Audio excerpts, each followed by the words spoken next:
Welcome back. If you could like, comment, subscribe, I'd appreciate it. Anything you could do for the channel helps me put more back into the channel for you. It's like 70 degrees out here. Feels like 100, but it's not actually that bad somehow. At the same time, I think I'm just dehydrated. Anyway, pretty much, I think yesterday I finished up essentially what would be last week's video from your guys' perspective. As you can see, there's not an engine on the cherry picker no more. And I'll get up here in a second, but it's not fully seated quite yet. I think that the clutch disc is just a little offset from the pilot bearing, so I'll show you guys. I put the ratchet up on the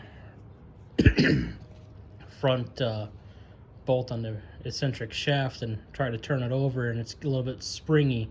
So I know that the teeth are at least engaged with the clutch because there's springs in that clutch. If anybody's ever really paid attention to that and you're kind of curious why, it essentially helps for a smoother transition from, engaged to not engaged. I don't know why I'm coughing so much. I'm getting to guess it's allergy related, so that's wonderful. Never really had that problem before. Anyway, that was a pain in the butt. If you're gonna work on these cars at all, which let me know down in the comments if you guys, do anything with rotaries. Can tell from the views that these videos get that that's more or less from my documentation more than anybody else's entertainment, but let me know. That'll be a better metric than YouTube wants to give me. Anyway, if you're gonna do this, have the engine mounts off of the engine and also off of the car where they go, and then essentially use the cherry picker and kind of zoom out a bit so you can actually see me gesturing. I'm not used to your waving off the thin air. Just kind of go in, dip it in like you've seen thousands of other people do on YouTube before. Dip the engine in, and then once you get it about where it's supposed to go, and then especially if you can somewhat get it set up with the transmission, that'd be ideal as well. Then you want to put the mount on the side of the block, get those bolts tight in there. That's where they're going to live now. And then piece it together and kind of lower the engine down, because those kind of hook into it.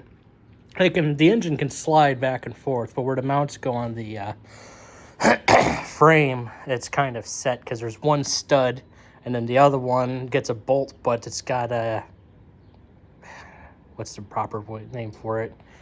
Essentially, there's bits of metal around to kind of hold it in place, somewhat like a flange almost. Anyway, so that holds the mount in place on the chassis. So just kind of set those in there, especially getting, the hole over the stud, and then just prop it up as best you can, get both of those, then lower the engine down. You can see through the front. I can breathe well enough. I guess we'll stand up and show you. I got the sunshine right there on that one. Let's see. There you go. Oh, look at that. You can almost see it. There we go. Get the focus. So you want to set them up like that. As you can tell, I still don't have the main bolt through them because the engine's not all the way back yet. I'm still having trouble with that. But do that, lower the engine down. Those guys will just kind of fall in. You'll be able to watch that. See if I can show you that one too. There, come on. There you go. Once you get them about level, then you can cinch the bolts down for the mounts onto the chassis. That was a pain in the butt otherwise. Because essentially, I think what Mazda designed it to do is for the engine to just slide out the width of that, but there's really no room for that. I'm also doing this on gravel and dirt. By the way, if you're gonna do car stuff and you have gravel and dirt, get yourself a yoga mat, a nice thick yoga mat. Place that down. I'm 400 pounds. I kneel down on that thing. I don't even feel these rocks. It's great. Okay, occasionally I do, but that's when there's like a rock instead of a rock. So, got all that in there. At this point, this thing just needs to get pushed back. Like I said, I think I'm having some difficulties with that, unfortunately, but we're gonna keep working at it. Yeah, just kind of wiggle it on there with the crowbar and everything. I'll show you. So, put it in gear. I mean, you should have it in gear, wheels chalked and everything. I totally have my wheels chalked. Let me know if you heard the sarcasm on that one. Right now I just have it up in a jack stand so I can get through the side axis to the engine mounts. But we take our 19 and I'm trying to do this so you guys can even see what I'm doing. We'll put it on there. We can watch our whole drive move. Like I can do this and it springs back. So at the very least, the clutch is engaging, or the transmission's engaging with the clutch disc. I think that's why it's springing back. So at the very least, I just kind of have to wibble it on there, get it seated inside of the pilot bearing, and it'll be golden. I'll be able to start cinching down bolts and everything. One of the big things I had to do when I was doing this, I'm gonna sit back down now because I've been dieting weird and blood sugar's not happy. Pretty much got it to about that point. But actually, it didn't even get there. I got it down low and it just kept having weird geometry. You can kind of see, if I can zoom in because I don't feel like getting up. There we go. The cowl's a little bit damaged. Thankfully, it's mostly cosmetic and I can hide all that underneath the weather stripping right there. We'll zoom back out now. My brain is going somewhere. Oh, yeah. The leveler for all of this. It kept whacking into the cowl and I needed to push it back. But between that and this area right here and the cherry picker kept interacting, my finger's right there, kept interacting with that thing, which I've tried a couple times. I couldn't get it off. I ended up breaking parts, so now it's riveted back on. Everything just kept getting in the way, so I needed to ditch the cherry picker. It served its purpose, got as far as I was going to get it. So I put a wood block, which we've made these things up a while ago. They're for the stabilizers on the camper as well as the tongue jack. If you guys deal with campers, you know what I'm talking about. Otherwise, don't worry about it. But toss one of those on the jack, slid it under, right underneath the oil pan. Not ideal, the jack by the oil pan, but that dispersed the load perfectly across it because it's about the same size. And then I have a little Craftsman jack over there, kind of just there for spiritual assistance at this point. But I was using it to tilt the transmission up, and a little bit of finagling, everything just kind of dropped in place. That's when I verified with the breaker bar and a 19mm socket that it was in fact engaging with the clutch. And yeah, that's how we're here now. Not entirely sure how I'm going to center the clutch disc inside of around the pilot bearing. I hate those clutch tools that are supposed to do that because they all kind of suck. I'm thinking I could probably put it in neutral, and where the engine's at now, especially with its weight, it's going to hold it down. And then I just keep turning over the engine with the 19mm, and that should force the clutch disc to be centralized to likely the pilot bearing or whatever the main axis will be at that point. We're going to be really optimistic and hope it's going to be the pilot bearing. But anyway, so that's where we're at now. At this point, I'm pretty much done for today. I think I'm going to try to get back out here tomorrow because here in a couple days it's supposed to rain hard. And while I can put the hood back on this thing, I would rather just reassemble everything. I'm kind of torn right now if I should order some parts from Mazda that go, one of them, or there's 4 of them total, and the mirror. One goes underneath the headlight and it mounts up to the headlight actually, and it helps hold the bumper on. And the other one goes right over there where you see that white piece on the, wait, I can probably use my finger, where's it at? Right here. That's another retention bracket that helps hold on the bumper.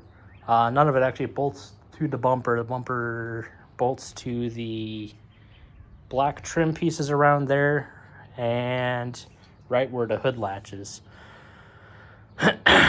So, but they do a pretty good job at holding it on when they're not 20 years old and been sitting in the sunlight and brittle as fuck. Because all of those broke. I mean, technically I still have the one underneath that headlight there, but it's missing way too many pieces, so it's not really doing anything. Torn right now if I should spend, I think it's $178 for those 4 pieces of plastic. Way more complicated than I'm going to be able to 3D print. But, and that was before shipping, which I'm doing all this from memory. I'm not even looking at anything right now. That was before shipping, which was about 30 bucks. I think that's before tax too. So $200 before tax just to get those 4 pieces of plastic. Or, I think I showed you guys in the other video, that little bumper kit that you Basically, I just drill a hole in the fender, drill a hole in the bumper, and it's a big-ass rubber band I could castrate a blue whale. Gotta love the vivid imagery. Anyway, my brain's running out of oxygen, talking too much. Yeah, I think this is pretty much a good stopping point for tonight. I'm going to get a lot of this stuff out of the way here. I think I am done with the cherry picker. No, I'm not done with the cherry picker. Cherry picker is the only thing I have that could lift the car high enough for me to get under it. Downside to being, okay, one of the many downsides to being 400 pounds. And that'll be basically the same thumbnail as before when we do that, where the front end of the car is just propped up on top of 2 logs. Could use jack stands. Logs work better, especially underneath the tire. My dad was like, oh, you got to put a wheel chuck in the back, which is not a bad idea to do that, but it wasn't on a ramp. And I love that with physics. You just got to keep an eye out with shit. It was also helpful that I was over the grass. This time I definitely will be wheel chalking it because this is kind of downhill and gravel. And yeah, I don't trust it that much. But before I do any of that, I need to get the engine fully seated against the transmission. So I'm going to try that thing I was just talking about with turning it over in neutral and by hand. Turning it over by hand in neutral. I think even if I wanted to, the starter wouldn't fit because it's too separated right now. I really hope that starter I got that's supposed to be the upgraded one's going to work. Anyway, I'm going to ramble on forever if I allow myself to. So, next video you guys get to see if that actually works. I'm going to take this step at a time. As of right now, I still basically have about 2 weeks before I start the new job, so I got to hammer this out. Ideally, I'd drive this day one. I'm going to drive it around the back roads a lot just to make sure it's, you know, going to work. Realistically, the worst thing... What is the worst thing that can happen with a rotary? On a piston engine, you know, a piston arm breaks or something, you can get rod... No, the rod knock's not that terrible. You can drive with rod knock. You get too much pre-ignition or anything like that, or detonation, and you just blow a piston to pieces and lock up your engine. Rotary, it'll eat all that shit. It won't love it, but it'll keep running. I mean, you have to fucking destroy a rotor in order for it to seize up and stop. So, just trying to do a recount in my head and make sure I got everything where it's supposed to go. I'm going to have to feed a wire once I get this fully seated. Feed a wire back there in order for... brain needs to work. Brain needs to work. The rear O2 sensor as well as... Come on, brain.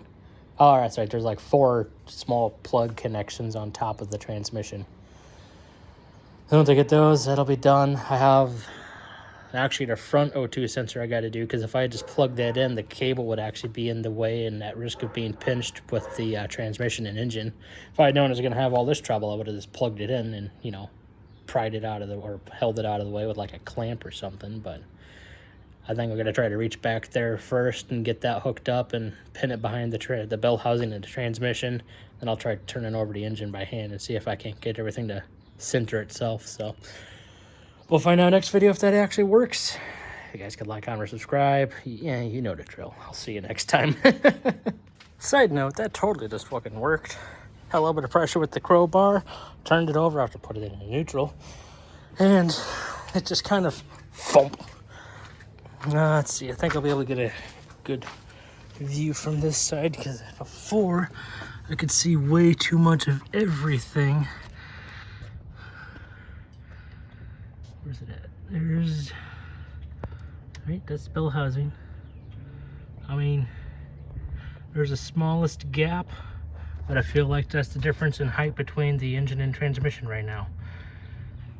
Like, they're just trying to... Because right now this isn't actually mounted, it's just resting on top of the engine mounts. And it's not up against anything, everything's out of the way. Made sure to grab those cables out of the way, so yeah. That is golden. I'm going to try to hook up that, you can kind of see it down here, the O2 sensor, so I don't forget about it. And then I'm done for tonight. So I'll see you guys next time.